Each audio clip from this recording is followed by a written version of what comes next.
Welcome to this journey of one of the most disturbing cases in recorded history of Sumter County, Alabama. Before we begin, I invite you to leave a comment about where you're watching from and the exact time you heard this story. We're interested in knowing where and at what times of day or night these documented accounts arrive. The letters were found during the renovation of an old plantation house in 1963, hidden in a false bottom of an antique writing desk. The collection of correspondence, journals, and medical notes dating from 1841 to 1847 revealed a tale so peculiar that the Historical Society of Alabama initially suspected them to be an elaborate hoax. Yet authentication confirmed their age, and land records verified the existence of both the Blackwood Plantation and its mistress, Eleanor Blackwood. What follows is the account pieced together from these documents, county records, and the testimonies collected by Dr. Samuel Winters, whose own fate remains something of a mystery. Blackwood Plantation sat approximately 20 miles southwest of Livingston, Alabama, nestled between the Tombigbee River and what was then dense woodland. By all accounts, it was neither the largest nor wealthiest estate in Sumter County, but it held a certain distinction for the quality of its cotton and the strange isolation that its owners maintained despite their social standing. The main house stood 3 stories tall with imposing white columns, yet something about its proportion seemed slightly amiss to visitors, an imperceptible imbalance that left guests feeling vaguely unsettled. The land itself had a troubled history before the Blackwoods acquired it in 1829. Local records indicate the property had changed hands unusually frequently in the decades prior, with at least 4 previous owners abandoning the estate after brief periods of residence.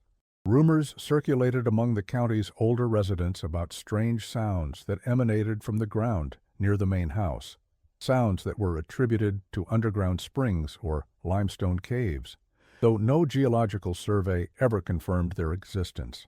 Thomas Blackwood's father, Jeremiah, purchased the land at a significantly reduced price after it had stood vacant for nearly 3 years. According to correspondence discovered among the family papers, the previous owner, Mr. Hollister from Virginia, had departed abruptly after experiencing what he described as a persistent, rhythmic disturbance that rendered sleep impossible and sanity precarious. Jeremiah Blackwood dismissed these concerns as superstition, though it is notable that he chose to construct the new main house approximately 50 yards from the foundation of the original structure. Eleanor Montgomery had married Thomas Blackwood in 1836, joining 2 moderately prosperous families in a union that promised to strengthen both bloodlines and fortunes. The wedding was well attended according to newspaper clippings from the Livingston Gazette, though several attendees later commented on the bride's peculiar intensity. One guest described her as possessing a gaze that seemed to look not at you, but through you, as if calculating something beyond your presence. Prior to her marriage, Eleanor had been known in Montgomery society for her unusual education. Her father, a physician with progressive ideas regarding women's intellectual capabilities, had provided her with extensive tutoring in subjects typically reserved for men, including anatomy, chemistry, and natural philosophy. A letter from her former tutor to Dr. Winters described a student of frightening intellect and singular focus, particularly regarding matters of life, death, and the mechanical functions of living organisms. Thomas Blackwood was a tall, severe man with a reputation for intellectual curiosity and scientific interests unusual for a plantation owner of that era. Medical records indicate he had studied briefly at Jefferson Medical College in Philadelphia before returning to Alabama to manage his family's estate after his father's unexpected death. Those who knew him described a man deeply fascinated by advances in medical science, particularly relating to the human heart and circulatory system. The couple was known for hosting dinners where discussion often turned to the latest scientific discoveries from Europe. Several guests recalled Thomas sharing his collection of anatomical texts and strange mechanical devices ordered from Philadelphia and London. A letter from a neighbor, Mrs. Catherine Willoughby, to her sister in Tuscaloosa described one such evening in February of 1841.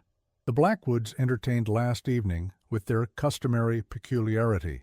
While other hosts might display fine china or exotic curiosities, Thomas insisted on showing the gentleman his latest acquisition, a clockwork model of a human heart, crafted in Germany, that mimicked the contractions of the actual organ with disturbing fidelity.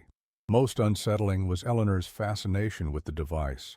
She stared at its pulsing movement with an intensity that bordered on impropriety, suggesting to the assembled company that the heart is merely a pump awaiting a more perfect mechanism to replace its flawed design. Thomas seemed delighted by her observation, though several guests departed shortly thereafter. What nobody could have guessed was how these academic interests would manifest in the aftermath of tragedy. In October of 1841, according to county records, Thomas Blackwood fell seriously ill with what physicians diagnosed as a severe inflammation of the heart lining, what we would now recognize as endocarditis. The family physician, Dr. James Holcomb, was summoned from Livingston and remained at the plantation for nearly 2 weeks. His medical journal, discovered among the documents, details a progressive deterioration despite all conventional treatments of the time. The onset of Thomas's illness coincided with his return from a trip to New Orleans, where he had allegedly gone to acquire new mechanical components for his experiments. Several recovered letters between Thomas and a clockmaker in the French Quarter discuss the creation of a mechanism capable of maintaining consistent rhythmic motion without human intervention for periods exceeding 1 month. These communications, dated just weeks before his illness, suggest that whatever Thomas had been developing had reached a critical phase. Dr. Holcomb's journal entries from October 18, 1841, provide the first indication that Thomas's condition was irreversible. Mr. Blackwood's fever continues unabated, and the irregular beating of his heart has worsened significantly. I have applied leeches to draw the bad blood and administered digitalis to strengthen the cardiac function, but the patient shows little improvement. Most concerning are the periods of lucidity during which he speaks not of his impending fate, but of mechanical solutions to his condition. He has requested that his workshop in the East Wing remain undisturbed and asks repeatedly for his notebooks to be brought to his bedside. A subsequent entry reads, "Mrs. Blackwood displays a composure that borders on the unnatural. While attending to her husband with diligent care, she shows none of the emotional distress one would expect from a wife facing imminent widowhood. Instead, she observes my treatments with clinical detachment, taking extensive notes and asking questions about cardiac function that reveal a surprising knowledge of anatomy. This evening I discovered her at Mr. Blackwood's bedside, not in prayer as might be expected, but measuring the intervals between his heartbeats with a stopwatch, recording each in a leather-bound journal." Dr. Holcomb wrote on October 25th, "Mr. Blackwood's condition worsens daily. The irregularity of his heart has become pronounced, and he experiences periods of delirium during which he speaks of machines and mechanisms that might sustain the heart's function artificially." Mrs. Blackwood remains unusually composed, taking copious notes of my treatments and inquiring about details of cardiac function that reveal an education unusual for a woman of her station. The final entry regarding Thomas's illness, dated October 28th, reveals an unsettling development. "I returned to the plantation this morning to find that during the night, Mrs. Blackwood had moved her husband from their bedchamber to a small room adjacent to his workshop, despite my explicit instructions that he not be disturbed. The room has been arranged in a manner resembling an operating theater, with unusual glass containers and mechanical devices positioned near the bed." When questioned about these changes, Mrs. Blackwood stated simply that Thomas wished to be surrounded by his work in his final hours. More disturbing was the discovery that she had been administering solutions of her own creation to the patient, mixtures of digitalis, alcohol, and various chemical compounds that she claimed would preserve cardiac function. When I insisted these untested concoctions be discontinued, she acquiesced with a calm that suggested she had already achieved some unknown purpose. On October 29th, 1841, Thomas Blackwood was pronounced dead. His death certificate, filed in the Sumter County Courthouse, listed failure of the heart as the cause. What happened after this official declaration is where this case deviates from the ordinary course of grief and enters the realm of the truly disturbing. The funeral was conducted with appropriate ceremony, according to local newspaper accounts. Thomas Blackwood was reportedly interred in the family cemetery on the plantation grounds. Neighbors and acquaintances called upon the widow in the following weeks, as was customary, but many later reported that Eleanor received them in the formal parlor only briefly before claiming fatigue or estate matters that required her attention. Several noted that despite her widow's weeds, she displayed remarkably little outward grief. Most telling was the observation from Thomas's cousin, Mary Ann Shelby, who wrote in a letter to her sister, "Eleanor seems to have developed an obsession with the timepiece she wears around her neck. Throughout our visit, she repeatedly consulted it, not as one checking the hour, but as a physician might monitor a pulse, with clinical attention and something akin to satisfaction. When I inquired about it, she merely said that time had taken on new significance since Thomas's passing." Another visitor, Judge Wilson Carlisle, later provided testimony to Dr. Winters describing an unusual comment made by Eleanor during his condolence call in November of 1841. "As I was taking my leave, I mentioned that Thomas had always been a man of regular habits and precise timing, a compliment to his methodical nature." At this, Mrs. Blackwood smiled in a manner I can only describe as secretive and replied, "His timing is even more precise now, Judge Carlisle. 68 beats per minute without variation, perfection achieved through mechanism." I assumed it was grief, speaking in metaphors, and thought no more of it until years later. The plantation continued to operate, though Eleanor withdrew increasingly from society. According to statements from household staff later collected by Dr. Winters, she began spending unusual amounts of time in the cellar of the main house, a space that had previously been used primarily for storage. Deliveries from Livingston and even Mobile began arriving with increasing frequency. Glass containers, copper tubing, strange mechanical parts, and chemical substances that the deliveryman could not identify. The ledgers recovered from the plantation office reveal significant expenditures during this period for equipment normally associated with scientific laboratories rather than household or agricultural needs. Entries document purchases of electrical batteries similar to those used in early medical experiments, specialized glassware from a manufacturer in Philadelphia known for supplying medical schools, and numerous chemicals including sodium chloride, potassium nitrate, and various preservative compounds. Most curious was a commission placed with a clockmaker in Mobile for what was described in the receipt as a mechanical regulator with hydraulic integration, custom specifications per enclosed diagram. The cost of this single device exceeded the annual salary of the plantation overseer. One household servant, Martha Jenkins, provided testimony that became central to the investigation.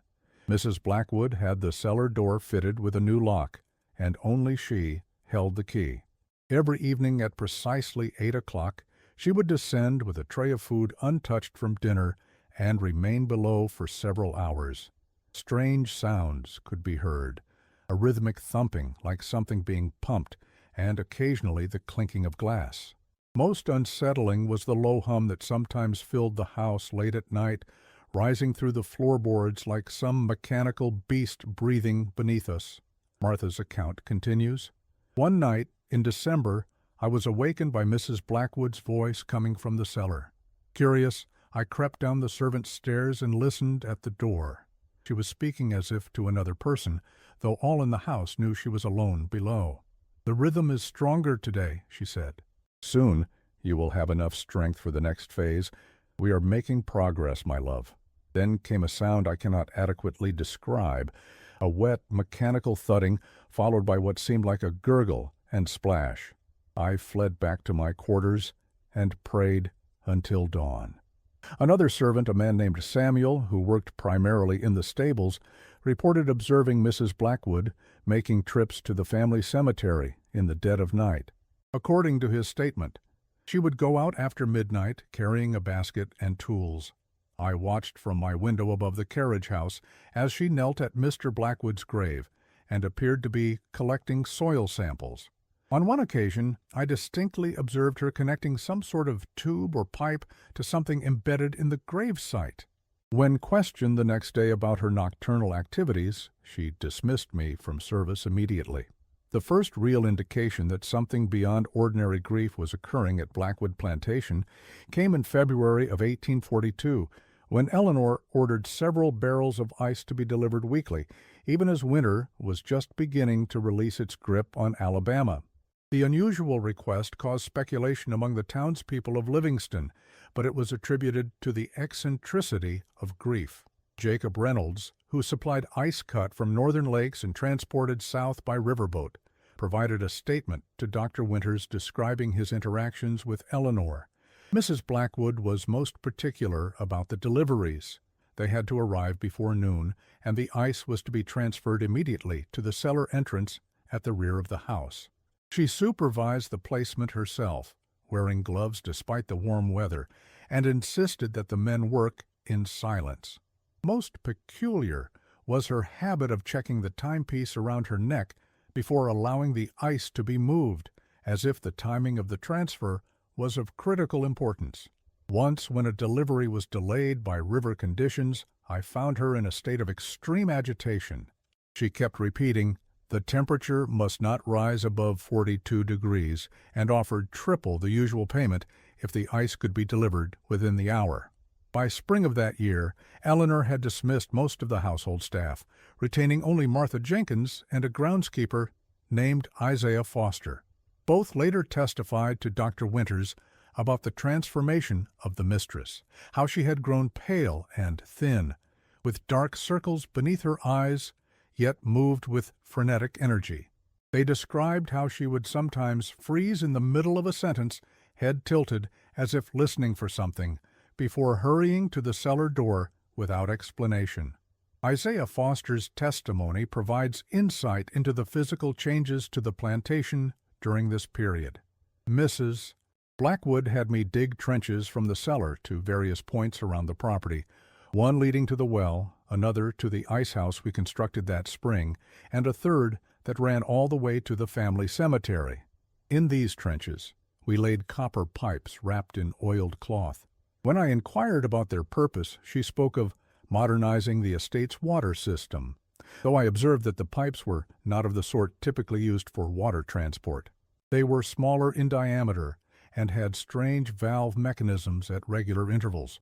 Most unsettling was the trench to the cemetery, which she insisted I dig to a depth of 6 feet, unusual for water pipes, which would typically be placed closer to the surface.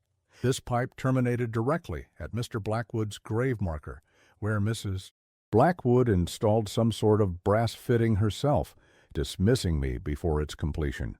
The physical transformation of Eleanor herself became a subject of local speculation.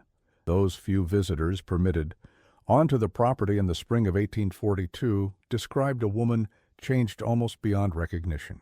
Once known for her proper appearance and social graces, Eleanor now received guests with unkempt hair, clothing stained with unidentifiable substances, and a gaze that seemed to focus on something beyond the visible world. Reverend Michael Thornton, who called upon Eleanor in April of 1842 out of pastoral concern, wrote in his church journal, "Mrs. Blackwood received me in the parlor, which was noticeably dusty, and showed signs of neglect unusual for a home of such standing. Throughout our conversation she seemed distracted, repeatedly consulting a timepiece and making notations in a small book. Her physical appearance was shocking. Her complexion had a grayish cast, and her fingers were stained a curious bluish color. Most disconcerting was the rhythmic tapping of her foot, which continued without cessation, as if keeping time to music only she could hear. When I inquired after her health and spiritual well-being, she replied with unsettling directness, "I have transcended the conventional boundaries between life and death, Reverend. Thomas and I have discovered that existence continues when the right mechanisms are in place." I suggested that faith often provides comfort through the belief in spiritual continuation after death, to which she responded with a smile that haunts me still, "I speak not of faith or spirit, but of flesh sustained through scientific intervention. His heart beats still, Reverend, 68 times per minute, without fail."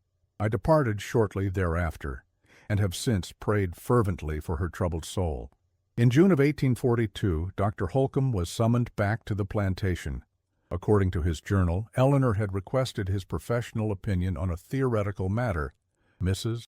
Blackwood inquired at length about how long human tissue might be preserved if kept at cold temperatures and bathed in solutions of various chemical compounds.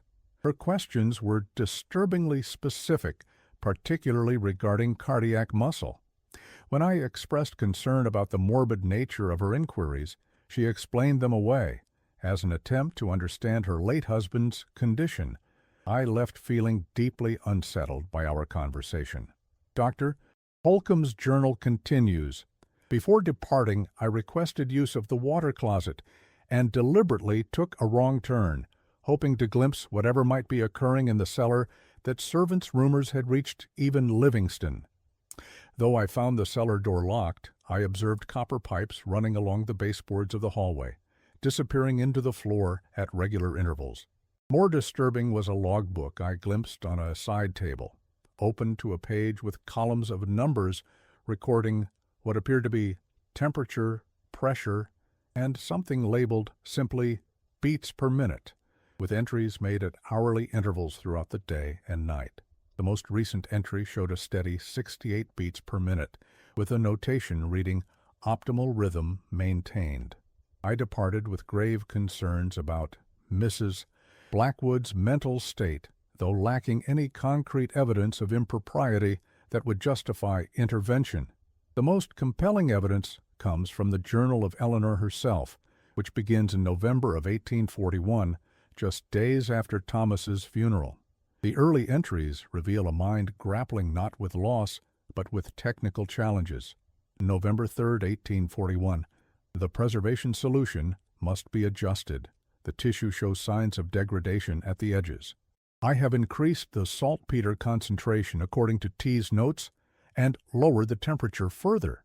The contractions continue at 32 per minute when electrical stimulation is applied.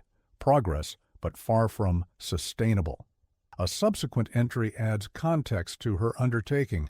November 7th, 1841. I reviewed T's research notes again today. His theories on artificial circulation were more advanced than I initially realized.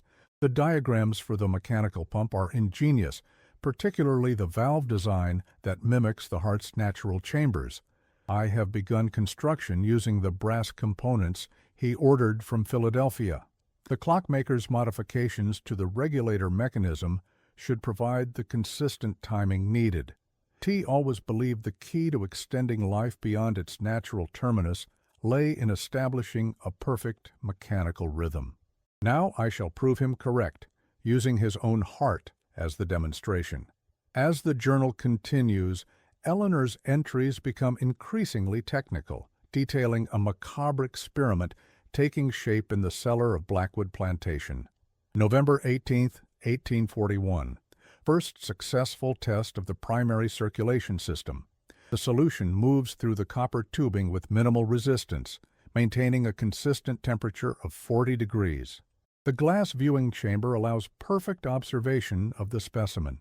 When the electrical current is applied, contractions are visible, weak but unmistakable. Today I observed 36 beats per minute, sustained for approximately 20 minutes before degradation occurred. The preservation solution requires further refinement. A particularly disturbing entry from early December reveals the extent of her delusion. December 4, 1841. I spoke with Thomas today, not merely to the specimen, but with him. As I adjusted the electrical current, the rhythm of contractions changed in a manner that cannot be coincidental, responding to my voice with increased vigor. Science would dismiss this as fancy, but I know what I observed. His essence remains within the beating tissue. The heart remembers, even when separated from the mind. December 18, 1841. The glass vessel is complete at last. The Birmingham glassblower asked no questions when provided with the unusual specifications, though the price was dear. It holds the solution perfectly, and the copper coils maintain the temperature with remarkable consistency. When suspended within, the heart responds more vigorously to the electrical current. Today I achieved 46 contractions per minute, still well below normal function, but an improvement worthy of celebration. Thomas would be proud. By early 1842, the journal indicates that Eleanor had constructed an elaborate apparatus in the cellar, a system of glass chambers, copper tubing, chemical baths, and some form of battery-powered mechanism that she referred to as the pulse generator. The purpose of this contraption becomes horrifyingly clear in an entry from February 10th, 1842, a breakthrough. The heart sustained its rhythm for nearly 3 hours today without additional electrical stimulation. The mechanical pump circulates the solution effectively, carrying oxygen to the tissue as blood once did. I sat transfixed, watching each contraction, Thomas's heart, beating still, despite what the ignorant doctor proclaimed. Death is not absolute. It is merely a technical problem awaiting solution. The implications are undeniable. Eleanor Blackwood had somehow preserved her husband's heart after his death and was attempting to maintain its function through artificial means, an undertaking that would have been considered not just scientifically impossible for the era, but morally reprehensible. Throughout the spring and summer of 1842, Eleanor's journal documents her increasingly obsessive efforts to perfect her system. She writes of modifying the chemical solution based on articles from European medical journals, of importing more sophisticated electrical equipment from Philadelphia, and of her growing conviction that she could achieve indefinite preservation of cardiac function. An entry from March reveals a disturbing development in her experiment. March 3, 1842. I have begun the secondary circulation system, extending the network of copper tubing beyond the cellar. The first connection has been established to the grave site. If my calculations are correct, this extension will create a harmonious circuit, what Thomas theorized as the synchronized perpetuation field. The heart seems to beat stronger when the circuit is completed, as if it senses its own body nearby. Tonight, for the first time, I observed a sustained rhythm of 60 beats per minute without electrical stimulation, approaching normal human function. Another entry describes modifications to the apparatus. March 17, 1842. The mechanical regulator from Mobil has been integrated into the system. Its precision exceeds my expectations, maintaining consistent pressure throughout the circulation network. I have adjusted the solution temperature to precisely 42 degrees, which seems optimal for tissue preservation while allowing sufficient molecular movement for contractions. The rhythmic sound of the machine has become a comfort to me, a mechanical lullaby that assures me of Thomas's continued existence. Sometimes I imagine I can hear it throughout the house, beating in time with my own heart. April 10, 1842, an unexpected development. While cleaning the primary chamber, I noticed unusual growth at the margins of the cardiac tissue. Not decay, as I had feared, but new cellular formation. The heart is not merely being preserved, it is regenerating.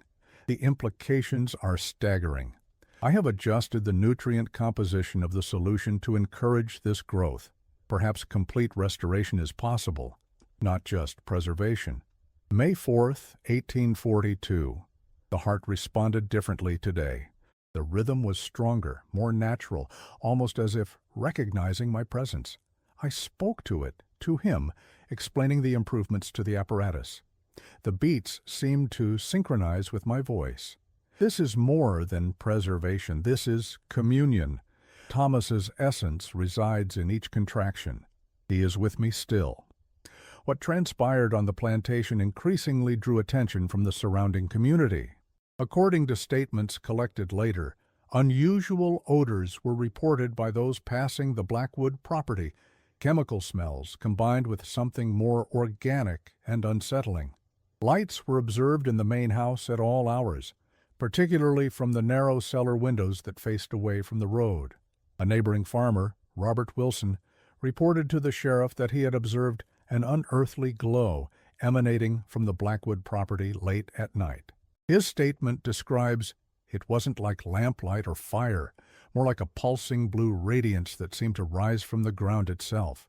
It came and went in a steady rhythm, illuminating the trees from below, and there was a sound that carried across the fields, a thudding mechanical beat that made the cattle restless. My dogs refused to go near that side of the property, howling piteously if led in that direction. In July of 1842, a delivery man named Joseph Turner reported a disturbing incident to the sheriff of Livingston. According to the official statement, Turner had arrived at Blackwood Plantation with a shipment of chemicals ordered from Mobile. Finding no one at the front of the house, he proceeded to the rear entrance near the kitchen. As he approached, he heard what he described as a wet, mechanical thumping sound emanating from beneath the house. When Eleanor emerged suddenly from the cellar door, Turner observed that her dress was stained with a dark substance he took to be blood, and her hands bore strange circular burns. Turner stated Mrs. Blackwood seemed not to notice her appearance. Her eyes had a glassy quality, and she spoke rapidly about the shipment, insisting I help her carry the containers directly to the cellar door, rather than leaving them in the usual place by the kitchen. As we placed the last crate down, I heard a sound from beyond the door, a sort of rhythmic sloshing, followed by a mechanical click. Mrs.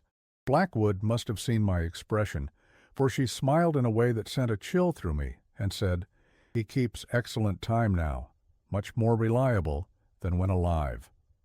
I departed with all haste, and will not return to that place. The sheriff, Benjamin Hale, paid a courtesy visit to the plantation following Turner's report. His official account describes finding Eleanor Blackwood perfectly composed, dressed appropriately, and offering a reasonable explanation for Turner's observations, chemical experiments related to a new method of cotton processing that her late husband had been developing. Sheriff Hale noted nothing unusual beyond the widow's somewhat distracted manner and a persistent rhythmic sound that she attributed to a water pump recently installed in the cellar. Sheriff Hale's private correspondence with Judge Carlisle, however, reveals additional concerns. While I found no concrete evidence of impropriety during my visit to Blackwood Plantation, I must confess to experiencing a profound unease throughout my time there. The house has developed a palpable atmosphere of decay, despite its grand exterior, a pervasive chill despite the summer heat, and an odd metallic scent that seemed strongest near the rear of the house. Mrs. Blackwood's explanation for her activity seemed rehearsed, delivered with a detached precision that did nothing to allay my concerns. Most troubling was her insistence that I not approach the cellar door, positioning herself physically between me and that part of the house throughout my visit. When I commented on the rhythmic sound that permeated the house, she touched the timepiece at her throat and replied, "Everything here keeps perfect time, Sheriff. 68 beats per minute, without variation, the ideal human heart rate." The specific nature of this statement, combined with the reports from deliverymen and neighbors, suggests a disturbance that may eventually require official intervention. By autumn of 1842, Eleanor's journal entries indicate that her experiment had evolved. She writes of a larger containment system, of tubes and valves that circulated the preservation fluid, and of modifications to what she called the stimulator, apparently some form of electrical device that provided regular impulses to the heart tissue. Most disturbing are references to harvesting materials from unspecified sources to support her work. September 8, 1842, the extension of the circulation system to the east field is complete. Isaiah proved useful in the digging, though his suspicion grows daily. I may soon need to reduce the household staff further. The connection to the grove provides the additional materials needed for the nutrient solution. The cycle must be maintained. Thomas's heart responds particularly well to the enriched mixture, achieving a consistent 66 beats per minute today, nearly perfect. September 23, 1842. The integration is proceeding as hoped. The new tissue accepts the older material with surprising compatibility. The contractions are stronger now, 72 per minute, sustained for nearly 12 hours. I have modified the viewing panel so that I might observe from my bed, which I have moved to the antechamber adjacent to the main apparatus. Sleep comes rarely now, but when it does, I am lulled by the steady rhythm of Thomas's continued existence. An October entry reveals Eleanor's growing disconnection from reality. October 29, 1842, 1 year since Thomas's supposed death. The fools who pronounced his demise would be astonished to see what I have achieved. Today, in commemoration, I completed the secondary chamber, a masterpiece of glass and copper that will house the next phase of his restoration. The heart now beats at a perfect 68 per minute, day and night, without fluctuation. I have begun preparations for the expansion of the preserved tissue. If cardiac muscle can be maintained and regenerated, why not other organs? The blueprints Thomas left in his workshop provide guidance, though I have improved upon his design significantly. The network beneath the plantation grows more extensive weekly, a circulatory system for our continued existence. The winter of 1842-1843 brought unusual weather to Sumter County, prolonged cold spells interspersed with periods of unseasonable warmth. These fluctuations apparently created challenges for Eleanor's apparatus, as her journal documents frantic efforts to maintain consistent temperature in the cellar. Several entries describe her working through the night to adjust her system during particularly warm days, revealing both her technical ingenuity and her deteriorating mental state. December 12, 1842. The cold snap has proven advantageous. The natural temperature assists in maintaining the primary chamber at ideal conditions, requiring less ice and allowing me to divert resources to the secondary development. The new growth continues at a remarkable pace. The tissue mass has doubled in size this month alone. When I place my hand on the glass, I swear I can feel a response to my touch, a strengthening of the pulse, a recognition. We communicate now without words, through the rhythm we share. January 4th, 1843, Isaiah discovered the extension to the north field today. I found him following the copper line, excavating at intervals to examine the connections. When confronted, he spoke of unholy work and threatened to bring the sheriff. I explained that the lines were merely part of an advanced irrigation system, but his expression revealed his disbelief. I have added digitalis to his evening meal. By morning, I shall have one less concern and additional material for the nutrient solution. The cycle sustains itself. January 19, 1843. The heat threatens all my work. The ice melted too quickly, and the solution temperature rose dangerously. The heart began to race, contracting erratically at over 150 beats per minute. I immersed myself in the cooling bath alongside the primary chamber, allowing my own body's chill to absorb the excess heat. For 8 hours I remained thus, half submerged, matching my breathing to his heart's rhythm, until stability returned. We survived together, as we always shall. By spring of 1843, only Martha Jenkins remained employed at the plantation, all other servants having been dismissed. Her testimony to Dr. Winters describes a household in advanced decay, with Eleanor neglecting all aspects of the estate except her cellar laboratory. The fields lay largely fallow, with only the most basic harvesting carried out by hired hands who were not permitted near the main house. Martha recounted, "Mrs. Blackwood no longer seemed to eat or sleep as normal people do. She would take small sips of beef broth and occasionally a spoonful of pudding, which she consumed while standing, often pausing with her head tilted, as if listening to something only she could hear. Her appearance had transformed. Her skin had taken on a grayish pallor that matched her silver-streaked hair, which hung loose and unkempt. Most disturbing were her hands, which bore strange circular scars, and seemed always to be moving in a rhythmic pattern, even when at rest, a consistent opening and closing, like a heart beating. Martha's testimony continues with a chilling observation.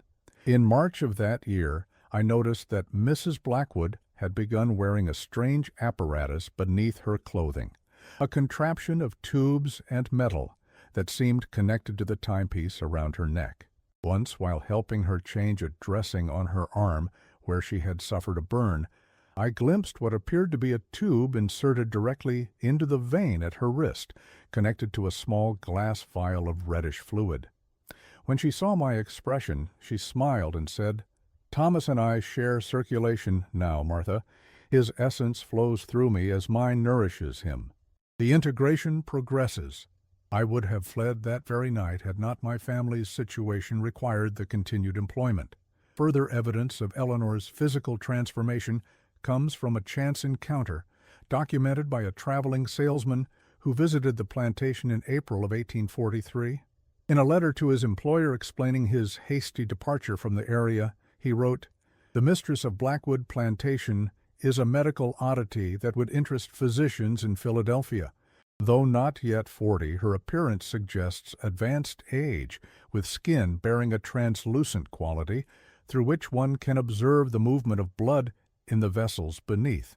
Most unnerving were her eyes, which have a curious mechanical quality to their movement, precise and measured like the second hand of a clock. When I inquired if she required any household goods, she requested only glass tubing of specific dimensions and brass fittings that might be used in plumbing. Throughout our conversation, a persistent thumping sound emanated from her person as if she carried a clock beneath her garments. I made a hasty excuse and departed, feeling as though I had encountered something neither fully alive nor properly deceased. The situation might have continued indefinitely had it not been for the arrival of Thomas Blackwood's brother William in April of 1843.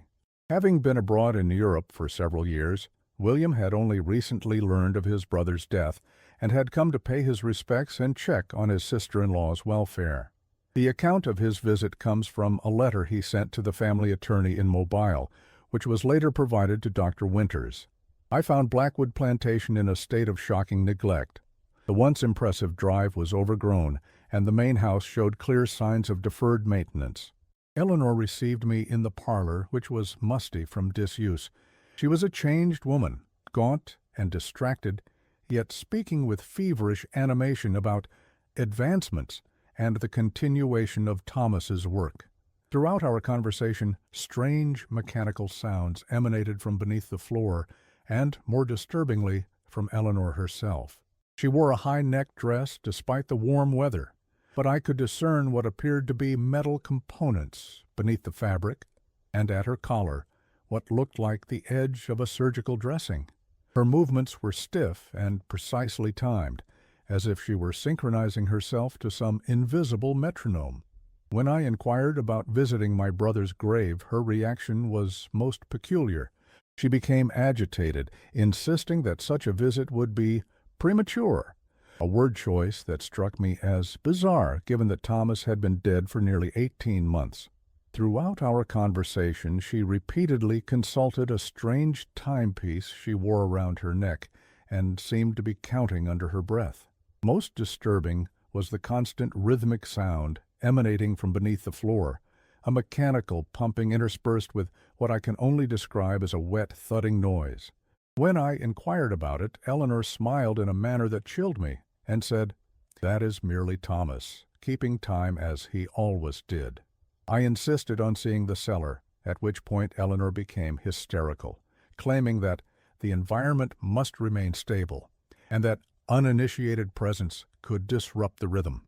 When I moved toward what I presumed to be the cellar door, She placed herself physically in my path, brandishing a letter opener and warning that she would protect his continued existence at any cost.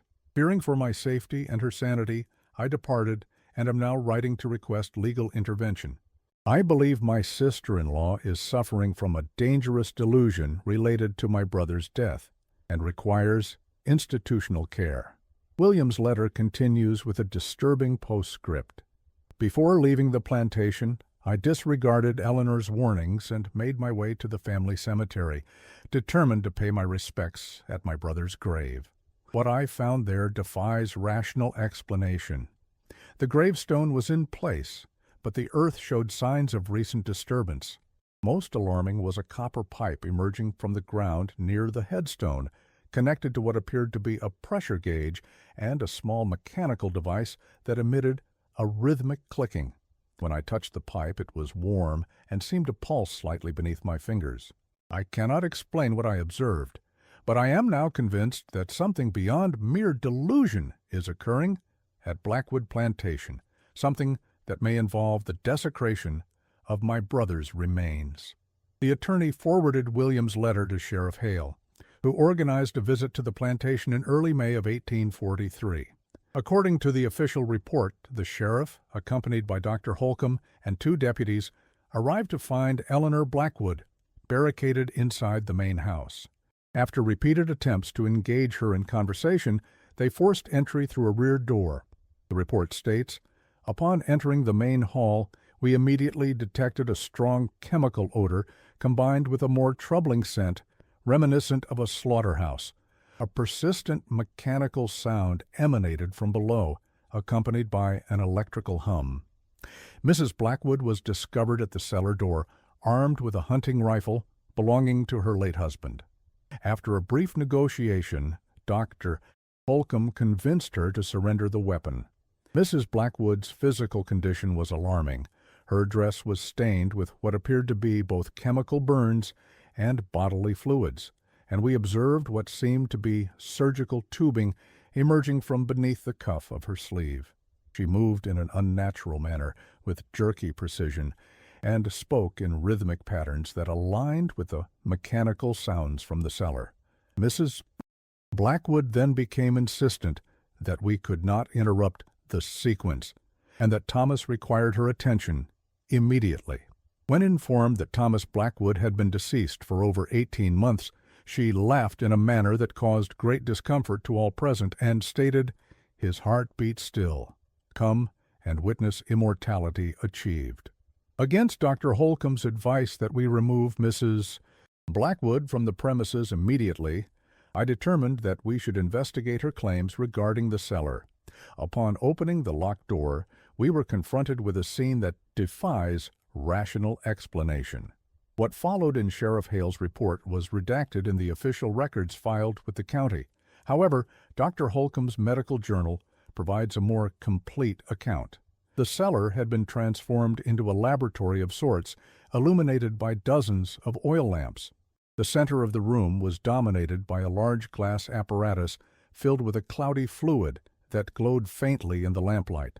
Suspended within this solution was what appeared to be a human heart, connected by tubes and wires to a complex system of mechanical pumps, and what I recognized as a modified electrical battery similar to those used in recent medical experiments in Europe.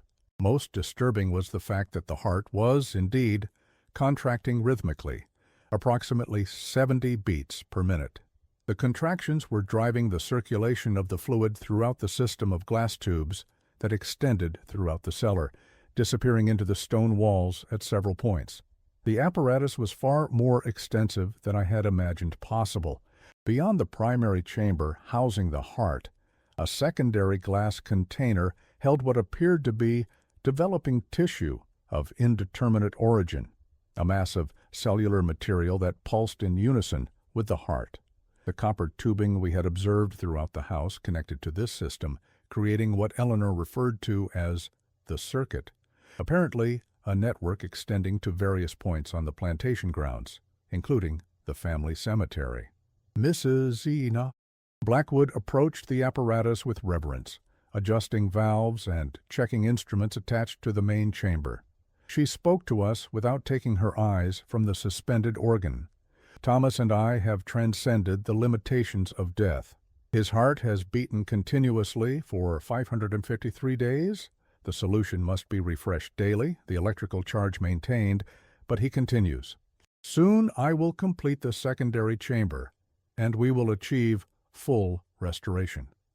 Most horrifying was the discovery that Mrs. Blackwood had surgically connected herself to the apparatus. Tubes emerged from incisions at her wrists and neck, connecting her circulatory system directly to the mechanism. She had become, in essence, a living component of her own creation, her blood mingling with the preservation fluid in what she described as the completion of our union. Further investigation revealed additional containers holding what appeared to be preserved human tissue, though none could be definitively identified as belonging to the deceased Mr. Blackwood. Surgical instruments, medical texts, and journals filled with detailed notes on cardiac function were scattered throughout the room. Diagrams on the walls depicted what appeared to be plans for an expanded system, one that would eventually encompass the entire plantation in a network of tubes, pumps, and chambers.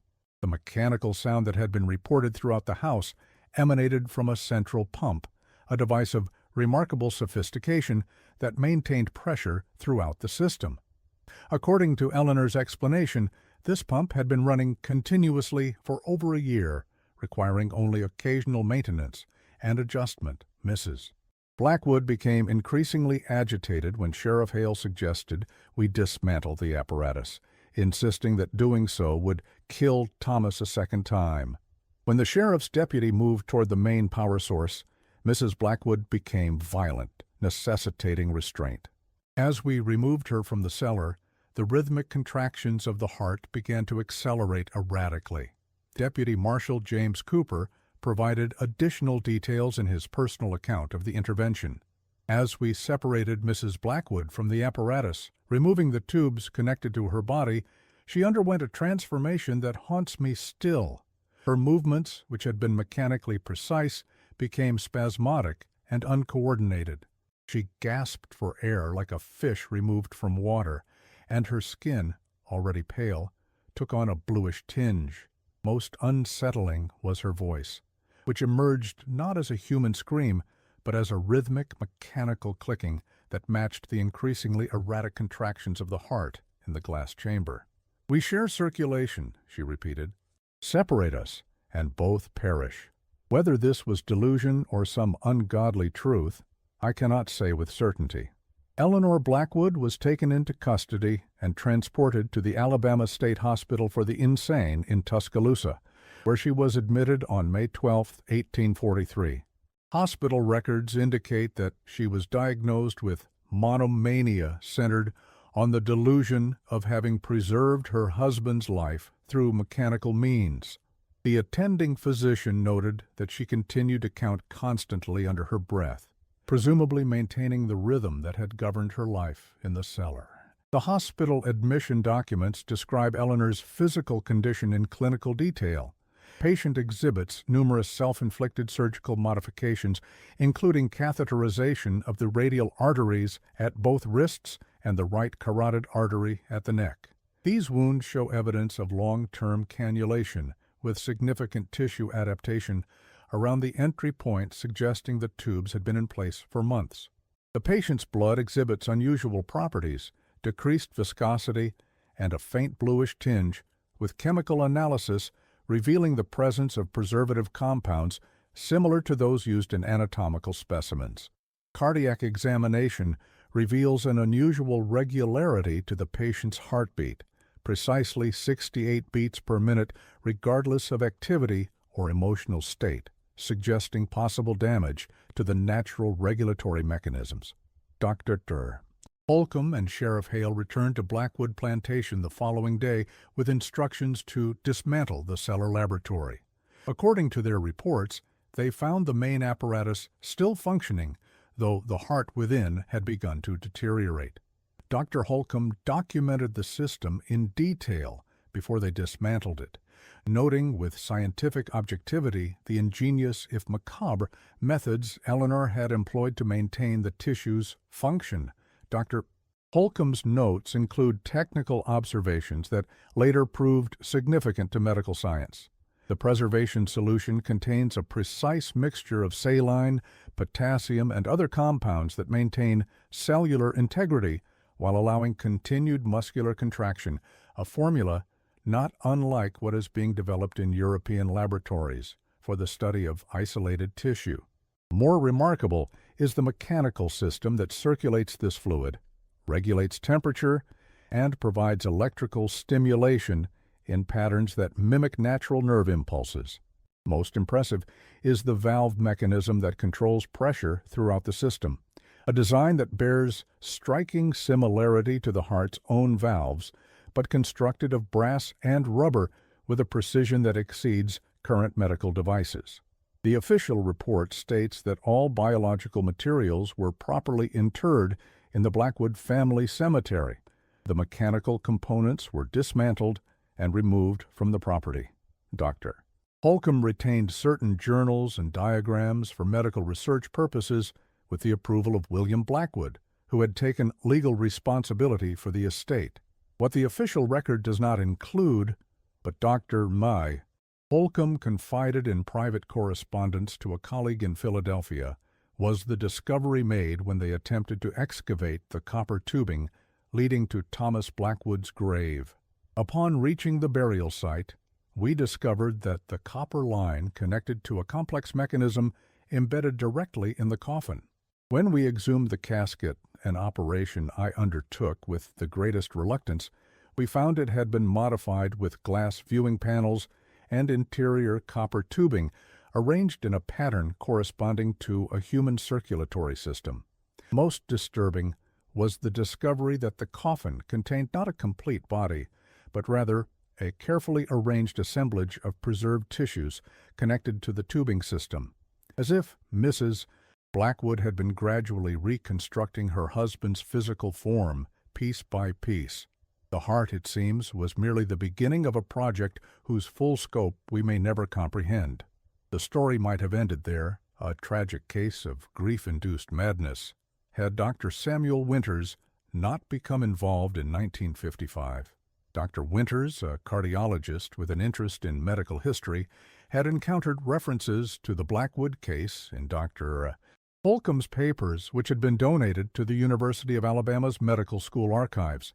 Intrigued by what appeared to be descriptions of artificial cardiac support systems, a century before such technology was supposedly developed, Winters began a thorough investigation.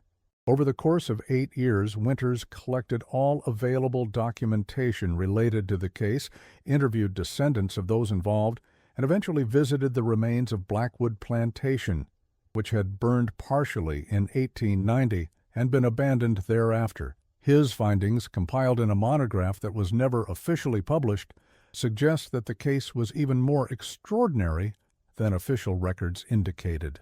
According to Winters' research, Eleanor Blackwood remained institutionalized until her death in 1847. Hospital records indicate that she never abandoned her belief that she had successfully preserved her husband's heart in functional condition. The final entry in her hospital chart notes that she died, counting rhythmically, her own heart failing even as she maintained the cadence she believed sustained her husband's. The hospital autopsy report, which Dr. Winters managed to obtain through colleagues at the State Medical Archives, reveals unsettling physiological anomalies. Post-mortem examination of E. Blackwood reveals extensive modification to the cardiovascular system. The heart muscle shows unusual development of the left ventricle, consistent with long-term synchronized contraction patterns. More significant are the artificial channels created in the major arteries, apparently to accommodate the tubing system she had connected to her circulatory system. The venous structure near the surgical sites has adapted to the long-term presence of foreign objects, creating what appear to be permanent shunts. Most remarkable is the tissue composition of the heart itself, which contains cellular structures inconsistent with the patient's genetic profile, suggesting the integration of foreign cardiac tissue, a procedure considered impossible with current medical science. The cause of death is listed as cardiovascular collapse, though the specific mechanism remains unclear. Most significantly, Dr. Winters uncovered evidence suggesting that Eleanor's experiment, while ethically reprehensible, may have achieved something scientifically remarkable. In Dr. Holcomb's later correspondence with medical colleagues in Philadelphia, he described the Blackwood apparatus in technical detail, noting, "Though I cannot condone the methods or the mental derangement that drove them, I must acknowledge that Mrs. Blackwood achieved sustained artificial circulation and stimulation of cardiac tissue for a duration that exceeds any documented in current medical literature. The implications for surgical science, if investigated under proper ethical constraints, could be profound." Of particular interest to Dr. Winters was a technical drawing included with Holcomb's papers, a detailed schematic of Eleanor's pulse generator that bears striking similarities to early pacemaker designs developed in the 1950s. The mechanism, described as providing regular electrical impulses of precise duration and intensity to stimulate cardiac contractions, utilized principles of electrophysiology that would not become standard medical knowledge until the early 20th century. Dr. Winters' investigation took an unsettling turn when he excavated the area where the Blackwood cellar had been located. Although most of the structure had collapsed, he discovered intact sections of copper tubing embedded in the stone walls, parts of Eleanor's circulation system that had not been removed during the dismantling. Most disturbing was his discovery that these tubes extended beyond the cellar, forming a network that appeared to connect to the family cemetery approximately 200 yards from the main house. Ground-penetrating radar surveys conducted in 1962 revealed an extensive network beneath the property, copper tubing, glass containers, and mechanical components forming a web with the former cellar at its center. Most concerning was the discovery of what appeared to be a secondary chamber approximately 50 feet below the surface, a space not documented in any of the historical accounts of the property. In the final pages of his unpublished monograph, Dr. Winters wrote, "The full extent of Eleanor Blackwood's experiment may never be known. The evidence suggests a system far more extensive than officially documented, one that somehow connected the apparatus in the cellar to Thomas Blackwood's gravesite. What purpose this served, what Mrs. Blackwood believed it would accomplish, remains speculation. What is certain is that she had developed methods of tissue preservation and mechanical circulation that would not be rediscovered by legitimate medical science for nearly a century." Dr. Winters included a personal observation that reveals his growing unease as the investigation progressed. "As I have delved deeper into this case, I have experienced phenomena that defy rational explanation. On 3 occasions, while working alone at the Plantation site, I have distinctly heard a rhythmic mechanical sound emanating from beneath the earth, a regular beating of approximately 68 cycles per minute. More disturbing is the sense that this rhythm begins to influence one's own heartbeat after prolonged exposure, a synchronization that Eleanor's journals predicted would occur within her circulation field. I have begun monitoring my own pulse while on the property and have documented concerning instances of entrainment, my natural rhythm adjusting to match that of the mechanical sound. The implications of a mechanism capable of influencing cardiac function at a distance are simultaneously fascinating and terrifying from a medical perspective." Dr. Winters' research was never completed. According to university records, he took a leave of absence in October of 1963 to conduct final on-site investigations at the remains of Blackwood Plantation. He failed to return to his position, and a subsequent search discovered his vehicle abandoned near the property. No trace of Dr. Winters was ever found, though his research materials were discovered neatly organized in the trunk of his car. The final entry in Winters' Field Journal, dated October 17, 1963, provides an ominous conclusion to his investigation. I have located what appears to be the secondary chamber mentioned in Eleanor's later journals.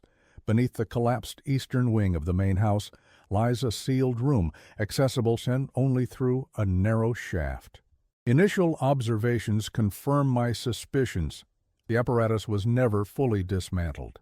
Though non-functional in the conventional sense, the mechanical components remain in place, and traces of the preservation fluid are still present in the glass chambers.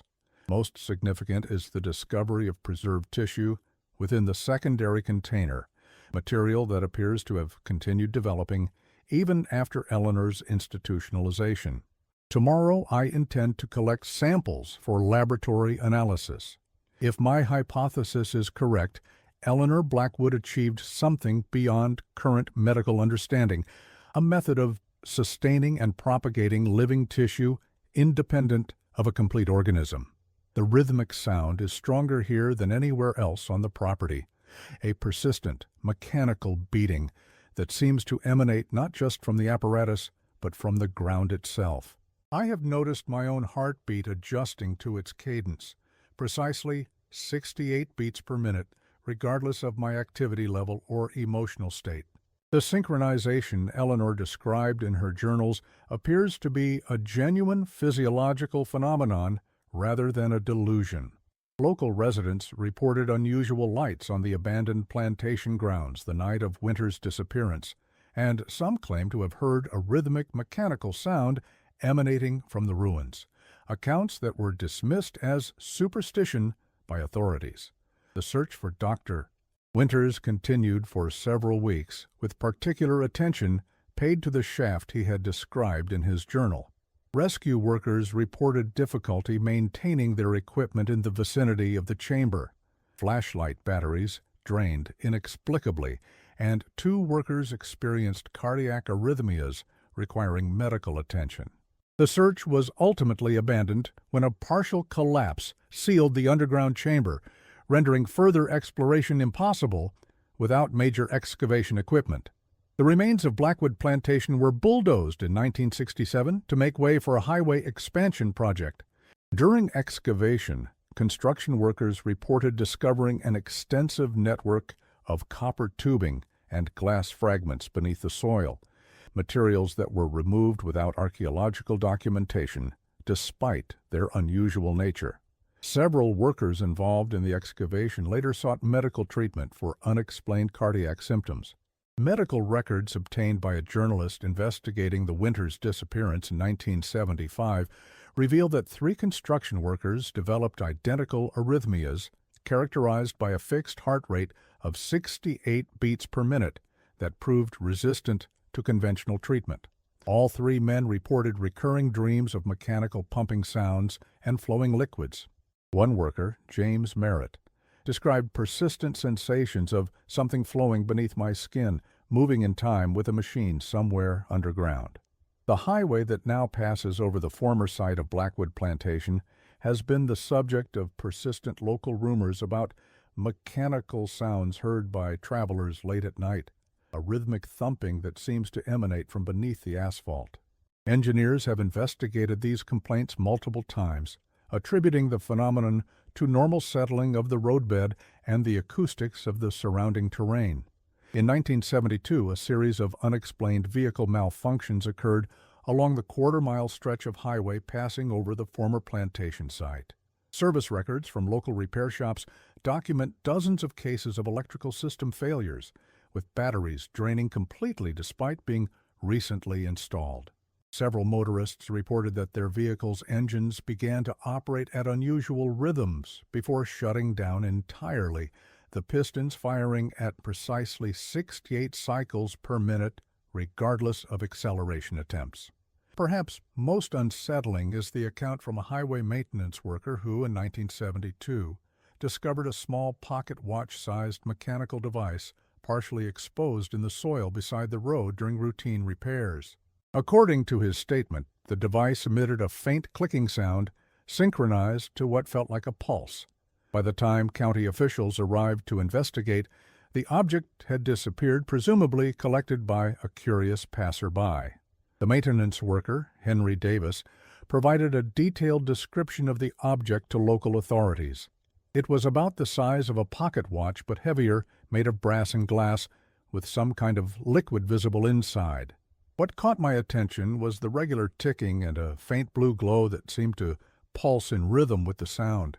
When I picked it up, I felt a strange sensation, like my heartbeat was being pulled into alignment with the device's rhythm. I placed it in my tool bag, intending to show it to my supervisor, but when I returned to the truck, my chest felt tight and my vision began to blur. The next thing I remember is waking up in my truck several hours later with no sign of the object. For weeks afterward, doctors were baffled by my heart rate, fixed at exactly 68 beats per minute, regardless of activity. What Eleanor Blackwood truly accomplished in her Cellar laboratory remains a matter of speculation. Was it merely the desperate delusion of a grief-stricken mind, or did she achieve some form of artificial life support far beyond the capabilities of her era? The documentation suggests that something was maintaining a rhythmic beat in that glass chamber, something that she believed was the continued existence of her husband's essence. Medical historians who have studied the case note that Eleanor's techniques, particularly her preservation solutions and mechanical circulation systems, bear striking similarities to developments in cardiac surgery that wouldn't occur until the mid-20th century. Dr. Eliza Montgomery, a biomedical engineer who reviewed Winters's research in 1980, wrote, "The Blackwood apparatus, as documented in Holcomb's diagrams, contains elements that predict later innovations in cardiopulmonary bypass technology, tissue preservation, and mechanical heart assistance devices. Whether through scientific intuition, desperate experimentation, or some combination of both, Eleanor Blackwood appears to have developed concepts that medical science would not formalize for another 100 years. The final entry in Eleanor's journal, dated just days before the authorities intervened, offers perhaps the most chilling perspective. Thomas and I have discovered the secret that others dare not pursue, that death is merely a technical failure, a mechanical problem, solved by sufficient devotion. His heart beats, his essence remains. Soon the integration will be complete, and the secondary system will allow full restoration. We shall be together again, as we were always meant to be.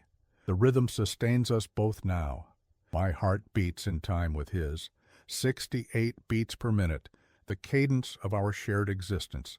Even should they separate us, the connection remains through the network I have established. Distance means nothing when compared to devotion. His heart will continue as long as someone maintains the count." A postscript written in increasingly unsteady handwriting concludes, "The secondary chamber contains sufficient material now. The growth accelerates daily. Soon the final integration will commence. I have connected my own circulation directly to the system. My blood now flows through the apparatus, as the preservation fluid flows through me. We are becoming a single system, a unified mechanism. The rhythm spreads through the copper network into the soil, into the water. Soon it will encompass all. Those who come within its influence will join our cadence, heart by heart." Thomas understood this possibility, though he lacked the courage to implement it. The pulse of life need not be contained within a single body. It can be distributed, shared, unified. 68 beats per minute, the perfect rhythm that will eventually synchronize all who dwell upon this land. In a curious epidemiological note, a 1983 public health survey documented an unusual statistical anomaly in the county containing the former Blackwood Plantation. Residents within a 5-mile radius of the highway that now covers the property show a statistically significant incidence of cardiac rhythms stabilized at precisely 68 beats per minute, a phenomenon that cardiologists have been unable to explain through conventional medical understanding. To this day, locals avoid the stretch of highway that passes over the former Blackwood Plantation after dark. Some claim that if you pull to the side of the road and place your hand on the ground, you can feel a faint, rhythmic pulsing beneath the earth, like a heart, beating still.